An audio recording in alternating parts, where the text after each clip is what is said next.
Thanks so much, Jessie and the forum, for letting me be part of this event. My name's Helen. My pronouns are she, her. I'm a fourth year student and I'm also part of the queer activist group Queer Support for Migrants. So Queer Support for Migrants is the northern branch of the London-based group Lesbians and Gays Support the Migrants. And this group was inspired by Lesbians and Gays Support the Miners, which was founded in the 1980s in response to the miners' strike, which you might have heard about already. And it's a really, important part of our queer history. So LGS Migrants and QSM are about building on this proud legacy of queer solidarity in order to protest against the many facets of the hostile environment in Britain and to support the rights of refugees and asylum seekers living in the UK through fundraising and direct action. And although our two groups are concerned with the rights of all migrants, today I want to talk a little bit about some of the struggles faced by LGBTQ plus refugees and asylum seekers in particular. And I want to add that I'm by no means any kind of expert or anything. This wasn't something I knew very much about at all until a few years ago. But I think that LGBT History Month, and especially right now within this kind of general hostile anti-immigrant climate that we're in, it's a great time to learn more and to reflect on how we, as queers and as allies, can support one of the most marginalised and oppressed groups within our community. As a content warning, there's going to be a fair amount of references to queerphobia and discrimination, plus brief mentions of self-harm, suicide, and sexual violence and rape. So around the world, there are 72 countries where same-sex sexual activity is illegal today, and in 11 of these, people can face the death penalty. There are also 15 countries with laws which criminalise the gender identity and/or expression of trans and non-binary people. Even in countries where individuals are not prosecuted, the state often fails to offer protection when exposed to violence within their own communities. And as a result, many queer people face significant levels of violence, harassment and discrimination and live in fear of persecution, which can force them to flee from their countries. It's been estimated that about 1,300 to 1,800 LGBTQ people come to the UK as asylum seekers each year. And despite the Home Office recently claiming that they have a proud record of providing protection for asylum seekers fleeing persecution because of their sexual orientation or gender identity, research over the past few years has shed some light on some of the really harrowing experiences of LGBTQ asylum seekers and refugees who've come here to seek safety, but instead find themselves facing the same discriminatory abuse that forced them to flee their home. In general, the asylum process in the UK is incredibly traumatic for anyone who has to go through it. But there are specific barriers as well for queer migrants who are trying to navigate the system.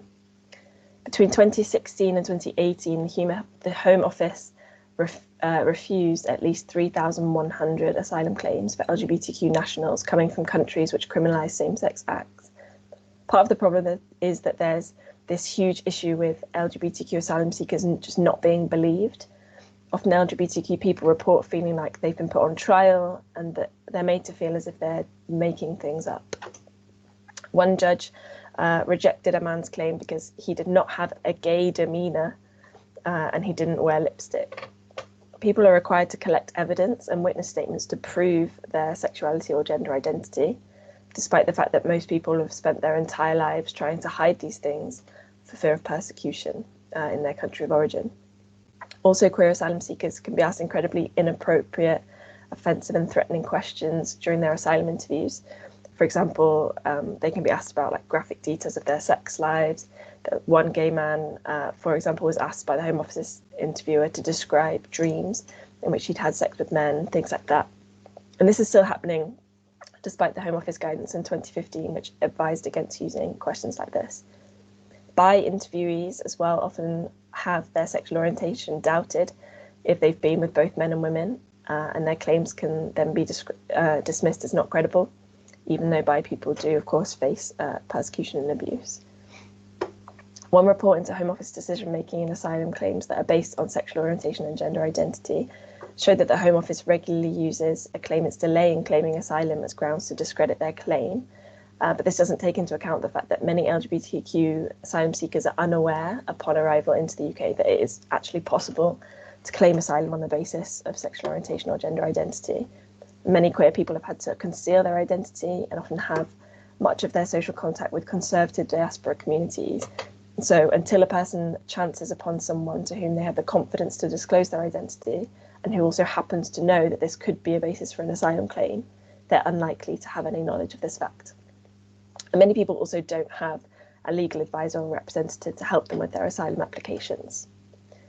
In the same report, it was found that decision makers often place no or very limited weight on collaborative supporting evidence of sexual identity, which is submitted from friends or partners. Yet when someone doesn't have evidence, this is frequently seen to damage the credibility of their case. Trans and non-binary asylum seekers can expect to be misgendered throughout the asylum process and during interviews as well. The Home Office has this rule of only using the sex assigned at birth in all written communication and electronic records. It's not uncommon for interviews to be conducted with people with no knowledge whatsoever.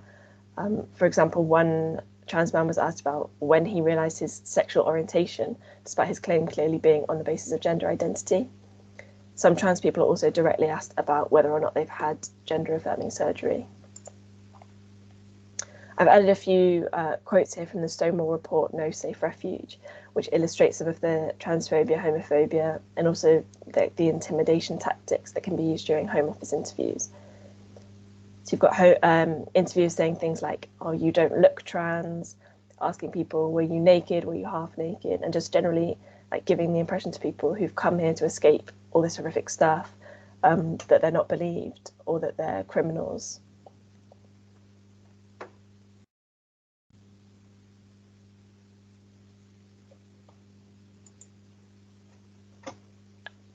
Also, many LGBTQ asylum seekers flee countries where they fear imprisonment, and some have already been imprisoned because of their sexuality or gender.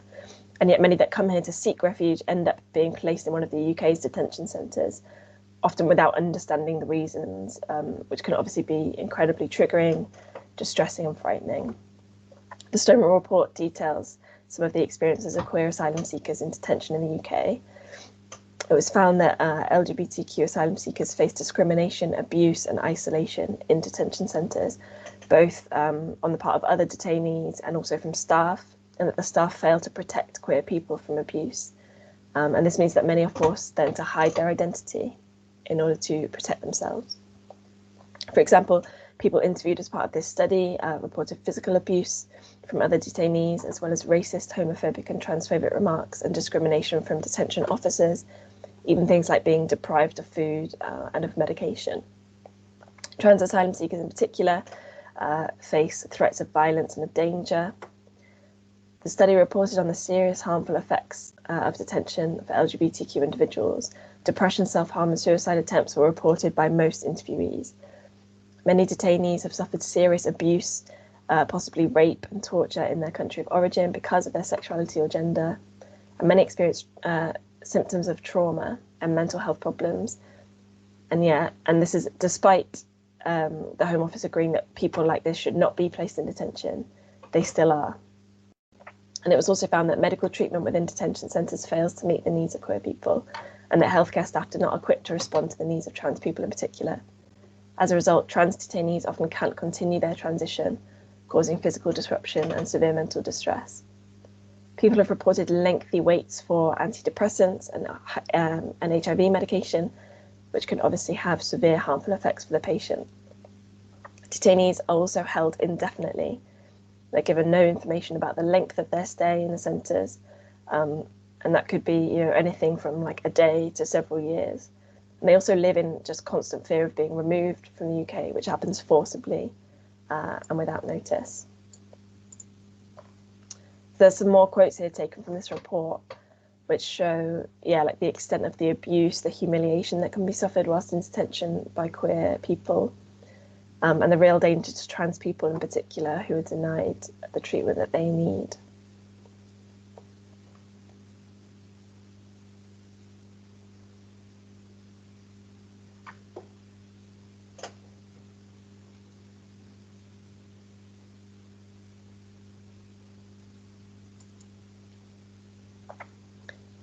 And then outside of the context of screening, interviews and detention, there are more barriers which face LGBTQ asylum seekers and refugees. For asylum seekers, generally, they're not permitted to work. They receive just £39 per week in financial support from the government. This can then cause extra issues for LGBTQ asylum seekers if they then come to depend on like queerphobic people for help.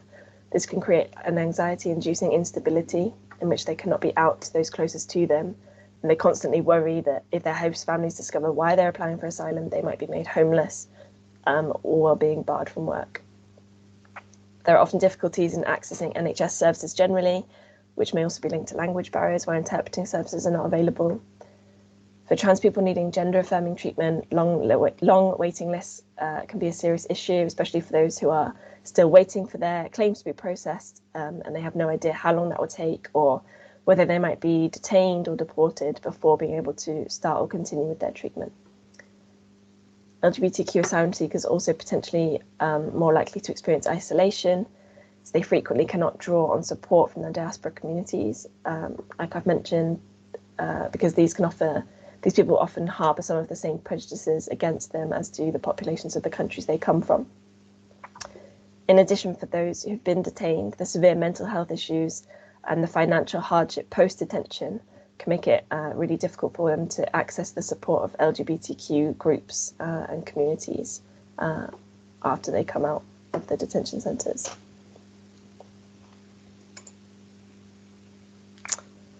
So then to kind of wrap up, the present and the future, especially under the Tories, is pretty scary and uncertain for a lot of our queer siblings at the moment, who are being failed in just so many ways by a cruel government and by an unfair immigration system. But it is really exciting to see queer solidarity in action through groups like LGSM and QSM. I think that, this has to be a really big priority and focus for us, because there's just no place for borders, for detention, for deportations in the queer future. And it's up to us to build that and to stand in solidarity with our siblings. I thought I would just quickly highlight a few really cool groups. I've put it on the slide there, who work both specifically to support queer asylum seekers and refugees, and also just generally kind of campaigning to end the hostile environment and detention, etc. So you can check those out if you want to. If you're in a position to be able to donate, then that's really cool as well. And then in terms of finding out some more information, I put some good pages that you can follow like on social media. And if you want to read any of the reports that I've drawn on in more detail, I've put the list of them there. So yeah, I hope that this was interesting. Thanks again for having me at this event. And yeah, thank you so much for listening.